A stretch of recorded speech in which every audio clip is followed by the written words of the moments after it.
우리 가정에도요, 누구나가 다 이해가 가지 않는, 남들은 알지 못하는, 남들에게는 말하지 못하는 하나님만 아시는, 그런데 하나님이 왜 이러시는지는 도저히 모를 그런 고통과 한탄과 원통함이 우리 가정에 다 하나 두 개씩은 가지고 있을 것 같기 때문입니다. 근데 제가 목사로서 생각하다 보니까 옛날에 우리 기독교인들은 오히려 정의와 공의를 외쳤는데 이제는 그런 게 구호가 된 거예요. 정치적으로 해석이 되어서 서로를 피곤하게 합니다. 그러니까 교회가 말해야 할 것들에 대해서도 너무나 지나치게 소극적으로 되어가고 있는 것 같아요. 정책이 되게 중요합니다. 헤롯의 정책 때문에.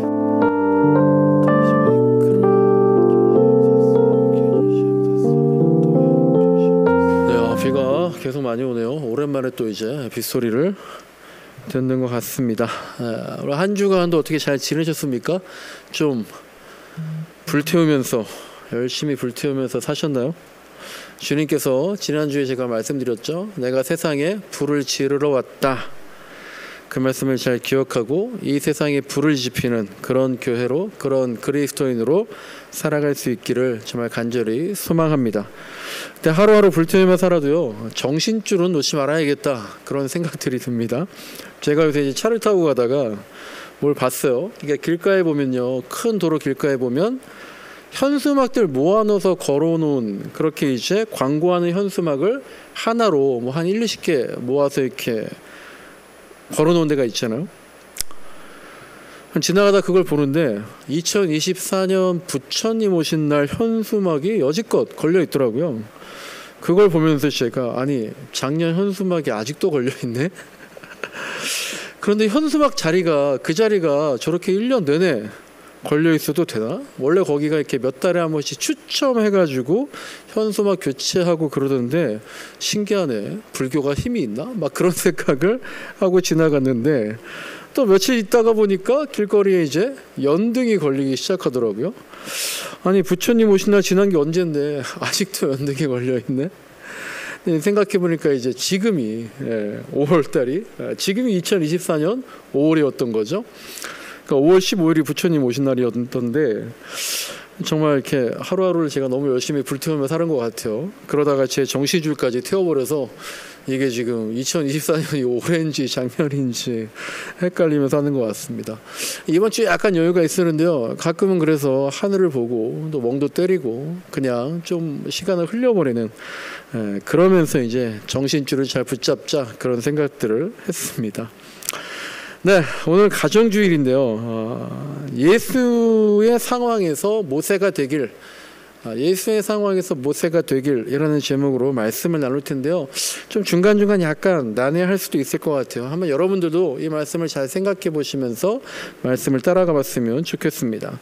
우선 이제 오늘 본문을 좀 살펴볼 텐데요. 먼저 마태복음 말씀을 한번 보겠습니다. 마태복음 2장은요, 오늘 우리가 읽은 마태복음 2장은 예수님이 태어나기 전입니까? 후입니까? 예수님이 태어난 직후의 이야기입니다. 13절에서 동방에서 온 박사들이 예수님 만나고 나서 돌아간 다음에 천사가 요셉에게, 아버지 요셉에게 말합니다. 자, 헤롯이 아기를 찾아서, 즉 아기 예수님을 찾아서 네 아들 예수를 죽일 것이다. 그러니까 어서 이집트로, 애굽으로 피난 가라는 겁니다.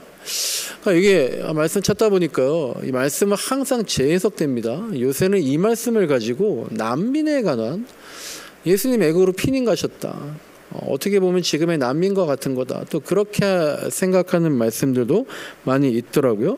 근데 이제 어쨌든 애굽으로 피난을 갔는데, 그래서 14절과 15절에 보시면 예수님의 부모인 요셉과 마리아가 헤롯 왕이 죽을 때까지 이집트로 피신해 있다가 돌아왔다라고 하는 거죠. 그 16절 보시면요, 다시 시점이 예수님 출생 시점으로 돌아가서 요셉과 마리아가 예수님을 데리고 애굽으로 피신한 시점에서 헤롯이, 야 이거 생각해보니까 내가 동방에 온 박사들한테 속았다, 그걸 알고 분노했다라는 거예요. 무엇을 속은 겁니까? 헤롯이 그 박사들에게 아기 예수 만나면 그가 어디 있는지를 자기한테 얘기해달라 그랬잖아요. 지금 태어난 아기 예수가 유대의 왕이라고 유대의 왕이 될 것이라고 동방의 박사들이 헤롯 왕한테 얘기를 하니까요. 지금 현재의 왕인 헤롯이 아기 예수가 어디 있는지를 알면 어떻게 하려고 그랬던 거예요? 찾아가서 죽이려고 했던 거죠. 그런데 동방의 박사들이 천사의 지시를 듣고 헤롯에게 가서 알려주지 않고 자기들의 거처인 동방으로 다시 되돌아간 거거든요. 그러니까 지금 헤롯 왕이 박사들에게 속았다라고 얘기를 하고 있는 겁니다. 말해준다고 했는데 이 자식들 봐라, 말해주지 않고 그냥 간 걸 뒤늦게 알게 된 거예요. 그래서 어떻게 했다라는 겁니까? 참 이것도 하여간 우리가 사는 게 참 신기한 겁니다. 동방 박사들은 천사의 말을 듣고 그렇게 잘 처신하고 돌아갔는데 그게 이제 더 큰 일로 이어져 버린 거예요. 16절 중반 이후를 보니까요. 예수님이 태어났다는 그 베들레헴과 근방에서 2살짜리로부터 그 아래에 있는 사내 아이는 모조리 죽여라, 이렇게 헤롯이 명령을 한 겁니다. 헤롯 왕이요, 나름대로 굉장히 치밀한 것 같아요. 예수님이 베들레헴에서 태어났고 그렇게 얘기를 들었지만 그 주변까지, 베들레헴 근방까지 조사 범위를 확대하는 거죠. 그리고 이제 약간 시간도 흘렀지만 혹시 몰라서 동방 박사들이 다녀간 시점에서부터 2년 범위로 잡은 거예요. 무려 2년 동안에 태어난 아이들, 그 사이에 출생한 사내 아이들을 찾아서 죽이라고 한 겁니다. 근데 이거 역사적으로 이렇게 추측하기로는요, 그 베들레헴의 인구가 한 1000여 명쯤 됐었다. 그래서 실제로 죽은 아이들, 출생률이나 유아율 따져보면 많이 죽지는 않았다는 것 같아요. 한 20여 명 죽지 않았을까? 학자들은 그렇게 생각을 하고 있더라고요. 근데 어쨌든 그런 일이 일어났어요. 그러니까요, 예수님이 태어나셔서 예수님 때문에 어떻게 된 거예요? 많은 사내 아이들이 죽게 된 겁니다. 예수님 때문에 내 자식이 죽게 된 그런 부모가 생기고 그런 가정이 생겨버린 겁니다. 그래서 이 성경의 기록대로라면 어느 날 갑자기 헤롯의 군사들이 우리 집에, 내 집에 들이닥쳐가지고요, 뭐 하는 거예요? 아이를 내놓으라고 하는 겁니다. 그리고는 잡아가서 죽였던지 그 자리에서 죽였던지 그렇게 아들을 잃게 되는 거예요. 엄마 아빠가 군사들에게 말했겠죠. 왜 그러냐고 물었겠죠. 바짓가랑이 잡고 물었겠죠. 갑자기 무슨 일이냐고 물었겠죠. 왜 내 새끼 잡아가냐고 물었겠죠. 그래서 그 군사들이 만약에 그것을 사실대로 설명했다면, 즉 지금 예수라는 아이가 태어나서 그래서 지금 주변에 비슷한 나이의 연령대 아이들을 다 죽여서 씨를 말리려는 거다, 그런 얘기를 들었다면, 그러면 그 부모들에게는 내 아이들이 예수님 때문에 죽게 된 거예요. 그러면 아기 예수가, 아빠인 요셉이, 엄마인 마리아가 그들에게는 철천지 원수와 같은 존재가 되어버릴 수 있는 거죠. 참 이 말씀이 아이러니하더라고요. 예수님은 이 땅에 왜 오셨습니까? 우리를 구원하기 위해서, 우리를 살리기 위해서 오셨는데 오히려 예수님이 오셔서 멀쩡한 아이들이, 죄 없는 2살도 안 된 어린 아기들이 죽게 된 겁니다. 그리고 그 가정은 어떻게 됐겠어요? 파탄과 슬픔에 빠지고 분노와 원한을 품게 되지 않았겠어요? 이 말씀 우리가 어떻게 이해할 수 있을까? 너무 이해하기 어려운데 성경에서는 어떻게 이해하라고 나와 있습니까? 이렇게 한번 생각해라 라고 언급은 돼 있어요. 그게 바로 마태복음 2장 17절과 18절 말씀인 거죠. 이게 좀 약간 복잡한데 한번 쭉 들어보세요. 구약의 예언자인 예레미야가, 구약입니다. 구약에 예레미야라는 예언자가 있었는데 이런 예언을 했다는 거죠. 그래서 지금 오늘 본문과 같은 일이 일어났다라는 거예요. 18절 말씀입니다. 라마에서 소리가 들려왔다. 울부짖으며 크게 슬피 우는 소리다. 라헬이 자식들을 잃고 우는데 자식들이 없어졌으므로 위로를 받으려 하지 않는다. 위로조차 안 받는다. 그런 말입니다. 우리 이제 2년을 또 바이블톡 성경 공부하시는 분들은 지금 예레미야 정말 머리 싸매면서 너무 어렵다 막 공부 같이 하고 있잖아요. 거기서 이 말씀 보셨을 텐데요. 여기서 라마라는 곳은 동네 이름이에요. 지명입니다. 여기에서 라헬은 어떤 사람이냐면 자식을 잃은 여인이에요. 자식을 잃은 라헬이라는 여인이 크게 통곡했다는 얘기가 바로 18절 말씀입니다. 그런데 라헬이 라마에서 자식을 잃었다라든지 혹은 라마라는 동네에서 통곡을 했다라든지 이게 역사적으로는 아주 정확하지는 않다고 보고요. 그래서 예레미야도 이것을요 어떤 식으로 얘기한 거냐면 비유적으로 얘기를 한 거예요. 이제 라헬은 누굽니까? 야곱의 둘째 아내이면서 야곱이 사실 정말로 더 사랑했던 그런 여인이었죠. 근데 안타깝게도 야곱과 라헬 사이에는 자식이 없었습니다. 그래서 라헬이 어땠다는 거예요? 굉장히 슬퍼하고 나는 왜 자식이 생기지 않습니까? 나는 왜 아들을 낳을 수 없습니까? 한탄하다가 겨우겨우 아들들을 낳게 됐는데, 그러니까 오늘 본문에 있는 것처럼 자식을 잃은 건 아니지만 자식이 생기지 않았을 때의 그 고통, 자식이 생기지 않아서 계속 울고 슬퍼했던 그 한탄, 그게 너무 커서 누가 옆에서 무슨 말로 위로하든지 그 소리가 들리지 않았다라는 거고요. 이 얘기는 창세기에 나옵니다. 구약 맨 처음 책인 창세기에 나오는 야곱의 시대 때 있었던 상황을 1500년가량 지난 다음에 바벨론에게 침략당해서 이스라엘이 멸망할 때에, 그래서 전쟁 때문에 백성들이 죽어나가고 부모들이 죽어나가고 여인들이 죽어나가고 어린 아기들이 죽어나가는 그 상황에, 그리고 예루살렘 성전이 무너지고 짓밟히고 나라가 망하는 그 상황을 예레미야라는 선지자가 마치 야곱의 아내 라헬이 그 당시에 정말 아들을 못 낳으면 죄인이잖아요. 그래서 그렇게 슬퍼했던 그 상황에 빗대어서 그만큼 슬픈 일이 지금 이스라엘에 일어나고 있다. 그러니까 어떤 위로를 해도 그 슬픔이 풀리지 않을 겁니다 라고 기원전 600년경에 이스라엘이 바벨론에 망할 때에 비유적으로 라헬을 끄집어와서 설명을 한 겁니다. 하지만 그 이후에는 라헬의 슬픔도 위로를 받고 소망을 얻고 아들을 낳았던 것처럼 이스라엘도 다시 예루살렘 성전이 회복되고 세워지고, 또 바벨론으로 끌려간 포로들도 우리나라 일제시대 때 일본으로 끌려간 사람들이 다시 한국으로 돌아왔던 것처럼 바벨론에 끌려간 포로들도 다시 이스라엘 본토로 돌아올 것이다.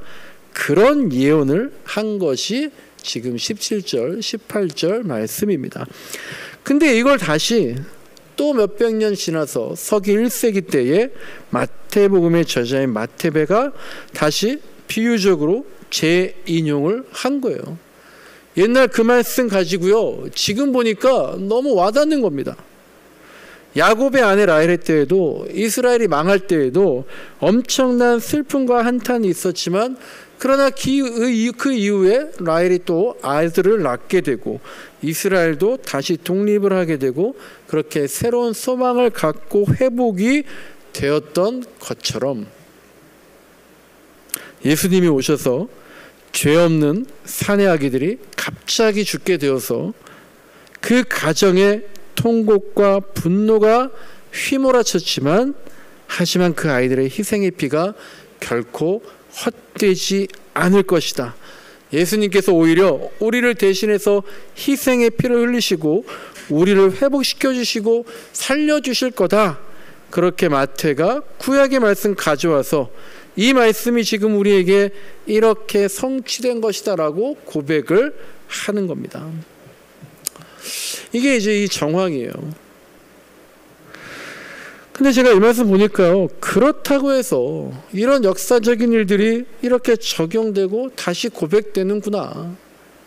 그걸 알았다고 해서 왜 죄 없는 아기들이 죽고 왜 그 가정들은 그런 비탄에 빠지고 그래야만 했을까? 이 고민이 풀어지는 건 아닌 것 같은 거죠.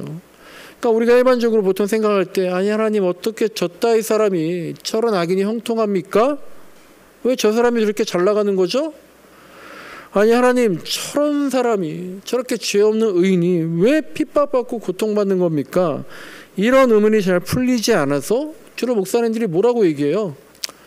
하나님의 섭리입니다. 이렇게 이해할 수밖에 없는 것과 비슷한 것 같아요. 오늘 본문이. 왜 예수님이 오셨는데 어린아기들이 죽게 되었을까? 그래서 보니까요. 가톨릭에서는요. 그러니까 보다 정확히 말하면 서기한 5세기경에 초대교회에서는요. 이 죄 없이 죽은 아이들, 오늘 본문에 나오는 죄 없는데 죽은 아이들을 순교자라고 칭했더라고요. 그래서 성당에는요. 지금도 축일이 많잖아요. 기념일이 많잖아요. 이날을 12월 28일을 죄 없는 아기 순교자들 축일 이렇게 지켜왔고 지금도 지키고 있더라고요. 왜 죽었는지 이해가 안 가지만 이 아이들의 죽음으로 인해서 예수님이 보호가 됐다라는 거예요. 그래서 순교한 걸로 보고 이들의 희생을 기억하고 기리자라는 게 지금도 지켜지고 있더라고요. 보니까요. 살다 보면 알 수 없는 희생이 있습니다. 우리가 모르는 희생이 있어요. 이해가 안 가는 고난이 있죠. 근데 그것들이 때로는요. 논리적으로나 이성적으로는 거의 설명이 불가능한 것 같아요. 그래서 그냥 기억하고 기념하고 기리는 것으로 그러다 보면 그 희생의 의미를 알게 되는 그런 과정을 거치기도 할 때가 있습니다. 오늘이 어린이날이고요. 뭐 어버이날이 있고 5월 가정의 달이고 오늘 가정주일로 지키자고 하면서 제가 이 마태복음 본문 말씀을 가지고 설교하는 거는요. 이런 생각이 들어서 그래요. 우리 가정에도요. 누구나가 다 이해가 가지 않는 남들은 알지 못하는 남들에게는 말하지 못하는 하나님만 아시는 그런데 하나님이 왜 이러시는지는 도저히 모를 그런 고통과 한탄과 원통함이 우리 가정에 다 하나 두 개씩은 가지고 있을 것 같기 때문입니다. 그런데 이 마태복음 말씀 보면은요. 그 원통함과 슬픔을요. 하나님이 막아주신 게 아니라 그냥 그렇게 참혹한 현실이 되도록 내버려 두신 거예요. 그리고 그 슬픔을 이겨내는 몫은 그 고통을 감내하는 몫은 온전히 그냥 그 가족에게 전가가 돼 있고 이것을 이 하늘 이 아픔을 어떻게 풀어줬다 그런 말씀이 없더라고요. 그러니까 학자들은 주로 이 말씀 가지고요. 헤롯이 사악했다. 헤롯이 권력력이 지나쳤다. 여기에 초점 맞추고요. 아기들의 죽음에 대해서는 뭐라고 납득이 가는 설명을 못하는 겁니다. 그저 이게 하나님의 뜻이고 섭리입니다. 구원에 대한 하나님의 약속의 실현 과정입니다. 이렇게밖에 얘기할 수 없는 본문이에요. 하지만 그렇게 얘기한들 죽은 내 새끼가 2살도 안 된 내 아들이 다시 살아나는 거 아니잖아요. 그렇게 설명이 된들 예수님을 위해서 이 세상을 위해서 그래 우리 아이들이 순교한 거야 그렇게 위로한들 엄마 아빠한테 맺힌 한이 풀어지는 게 아니잖아요. 저 역시도 만약에 제가 그 죽은 아이의 아비라면요 이 상황이 도저히 납득이 안 될 것 같아요. 그리고 또 순교자라고까지 해줬지만 그걸로 내 찢어진 마음이 온전하게 위로가 될 리는 만무한 것 같습니다. 그래서 오늘 설교 제목을 예수의 상황에서 모세가 되길이라고 주님께 기도하는 마음으로 생각을 한 겁니다. 주님, 모세는 예수님과는 반대로 사인의 아이들이 다 죽어가는 상황에서 모세만큼은 살려주셨잖아요. 우리들 가정에 예수님으로 인해서 죽음을 맞이하게 하시기보다는 예수님을 위한 죽음이 나중에 복되었다고 그렇게 고백이 될 수도 있겠지만 그래서 그걸 깨닫고 이겨내고 극복하면 너무 감사한 일이겠지만 하지만 우리 인생의 그런 일들은 주님 그저 한두 번으로 족하게 해주세요. 그렇게 기도가 나오더라고요. 출애굽기 1장을 보시면요, 모세가 태어나기 직전의 상황을 설명하고 있는데요, 15절 보니까 이집트의 왕 파라오가, 애굽의 왕 바로가 히브리인 이스라엘 민족 말하는 건데요, 그 이스라엘 사람들의 산파 역할을 맡고 있는 시브라와 부하를 불러서 말했다는 겁니다. 이집트 왕 파라오가 뭘 그 산파들에게 지시했나요? 딸이거든 살려두고 아들이거든 죽여라, 그렇게 말했습니다. 왜 이런 지시를 했습니까?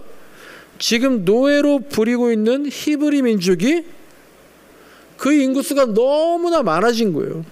그러니까 얘네들 세력이 너무 커질까봐, 얘네들이 혹시 반란 일으킬까봐 그게 걱정이 되어서 인구수를 줄이려고 이런 지시를 했던 거죠.